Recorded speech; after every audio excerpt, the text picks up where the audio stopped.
Right, I'm Jon Johnson. I'm the technical lead at Closer, and I've been involved on the project since we began, which was 10 years ago next month.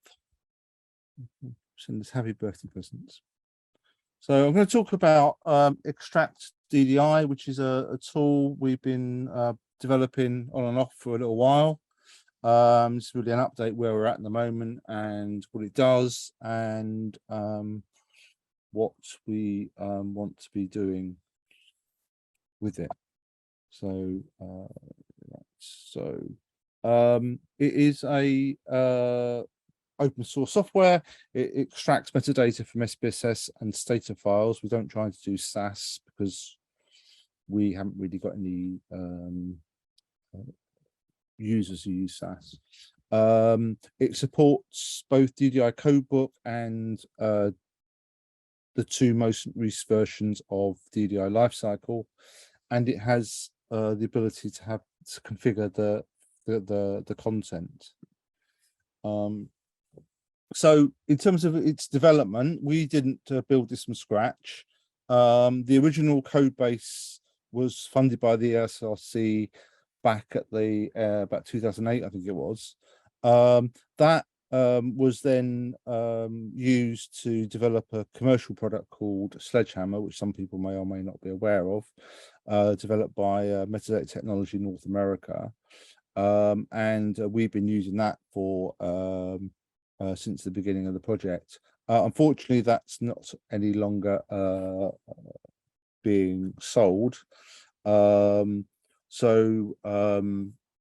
Which is one of the motivations for this project, really, was to pick up on the code base and we use that to develop the product more for ourselves. In the interim, some development work was also done at Cornell, not specifically more for extraction, more for other purposes which we weren't very interested in. So what we've basically focused on is the development of DDI Lifecycle writers version 3.2 and 3.3, and added configuration options which weren't around envisaged in the original products. So it's a command line tool written in Java, and it's very simple to run. You just that's the command line, basically to put out a file in the format. So that will extract everything that's in the file and push it out into those three versions of DDI standards. So 2.5, which is Codebook, 3.2, which is a previous version of DDI Lifecycle, and 3.3 Fragment, which is the latest iteration of Lifecycle. And one of the things that, for another day perhaps, but there is a change in the way in which the standard, the DDI Lifecycle standard, is being used, in that we've moved away from what was called instance format to having what's called a fragment format, which is a bit much more amenable to more modern methods of usage. As I said earlier, we've put some configuration abilities on the Lifecycle format, and just in that case, you just add what the name of the config file would be. One of the reasons we chose to redevelop on the Java code base rather than try to write a wrap around some other potential extraction software is that it doesn't require the installation of any software. So Java just needs a Java runtime, which is pretty much common on almost all operating systems nowadays, or easy to do if it isn't. Whereas if you are using something like Python, which is obviously very in vogue at the moment, there's quite a lot of places where they won't actually allow you to install software. So having a binary, if you like, is a more acceptable version, particularly for things like safe settings and so on, where they don't want some software to be added. And also the other issue is which version of Python would you use, 3.3, 2, whatever. The latest is, so that adds a level of complication for people to be able to use the product. So in terms of the configuration, so this is there are other configurations, but these are the main ones. DDI Lifecycle requires you have an agency declared, and so you can choose your own agency, which you can register with the DDI Alliance. Similarly, it has to have a defined language, so you can choose the language you want to use. You can choose which of all of these or some of the statistics you want to output, and obviously you can define what the output name would be. And there are other products around. Collectica do a product. I think Stats Transfer still does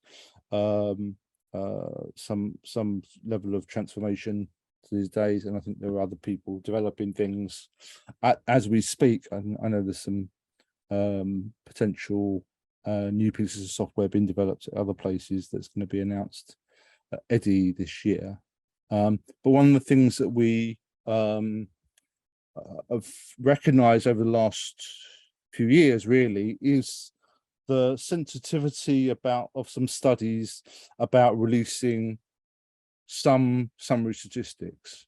Now, by and large, summary statistics are rarely disclosive, but there are some things in there which could potentially be disclosive. So, the maximum of something, or someone abnormally high, abnormally short, number of rooms in a house, those sort of things, high levels of income, if they're the actual exact income and so on, which could potentially be disclosive.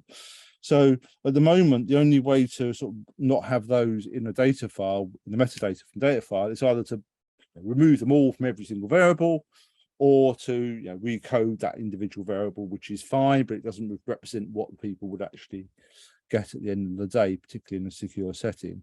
So that's the driver of having this thing, which is an exclude at a variable level. So you can knock out individual summary statistics for individual variables, so that you retain as much information about the variable, but obviously so the study is comfortable with reducing any potential disclosure. And the other thing which is important is actually to say why it's been redacted. So one of the things, if you look at closer discovery, is that we have a very consistent thing where almost all studies have frequencies on all the variables, and that's common across all the studies. I think it's important where we can to have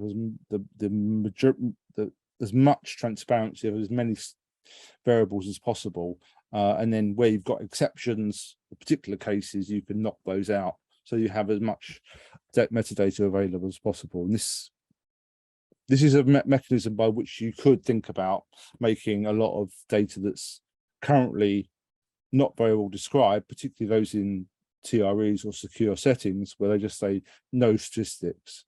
Many of those variables could have their statistics exposed without any danger of it being disclosive, and that would obviously be helpful for users who are looking at data in these sort of settings, which are almost invariably very, very poorly described.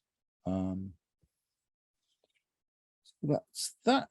And then so the next steps, really, we are ironing out around a range of bugs. There's some slightly annoying things that haven't been picked up in the last time we had a developer in.